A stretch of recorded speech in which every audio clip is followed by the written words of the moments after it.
pas dans la Bible. Tout n'est pas dans la Bible. Lis la Bible, c'est bien, c'est une très bonne chose. Investis-toi dans la parole de Dieu, c'est bien, c'est une très bonne chose. Mais quand tu vas dans des hauteurs avec Dieu, il y a des réalités dans son monde que tu vas découvrir. Toi-même, tu vas te poser la question de savoir, est-ce que nous sommes encore dans le monde? Un esprit ne peut pas opérer dans la dimension humaine et dans l'esprit. Même Dieu a besoin d'un corps. Acclame Jésus, acclame Jésus, acclame Jésus. Dieu, pour venir sauver l'humanité, il a fallu qu'il soit un être fait de chair et de sang pour racheter la race humaine. Parce que la race humaine a des lois. Est-ce que je parle à quelqu'un? Ça a quoi? Ça a des lois. De la même façon que toi là, pour aller dans le monde spirituel, ce n'est pas avec ta chair que tu parles, c'est avec ton esprit. Parce que dans le monde des esprits, on ne va pas là-bas avec son corps, mais on va là-bas avec l'esprit. C'est de cette même façon que même les esprits, pour opérer dans le monde des hommes, ils ont besoin d'un corps. Ils ont besoin d'un corps. Quand on sacrifie quelqu'un dans la sorcellerie, on finit de le tuer dans la sorcellerie. Ça, c'est dans le spirituel qu'on a déjà terminé. C'est dans le spirituel qu'on a déjà fini avec lui. Alléluia. Et écoutez-moi très bien. Si c'est qu'il n'y a pas une manière ou une méthode avec laquelle la personne peut mourir physiquement, la personne ne mourra pas. Voilà pourquoi sacrifier quelqu'un dans la sorcellerie ne suffit pas.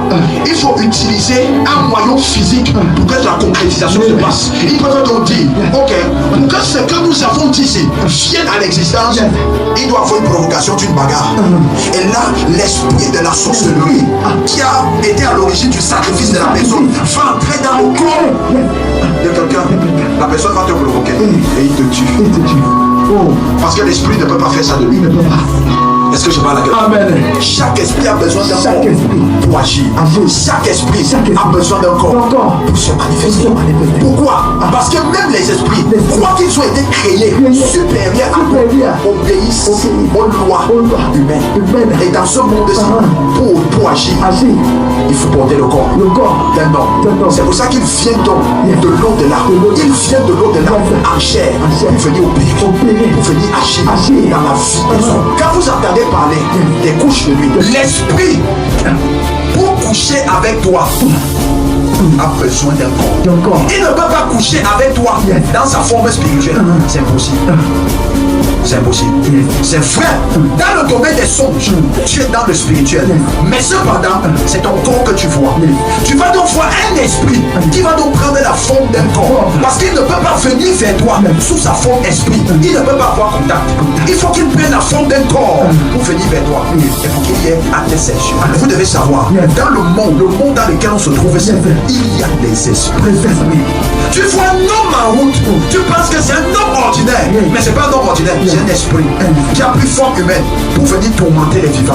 Un esprit. Alors, tu peux même voir une voiture comme ça, comme je l'ai dit, tu ne sais pas en fait que c'est un esprit qui a pris forme humaine et sa voiture symbolise le cercueil. Et quand tu montes dans sa voiture, c'est dans le cercueil que tu montes. On va seulement retrouver ton cadavre, je ne sais où. Ayez ce qu'on appelle la sensibilité spirituelle. Amen. Les esprits opèrent dans ce monde par voie humaine.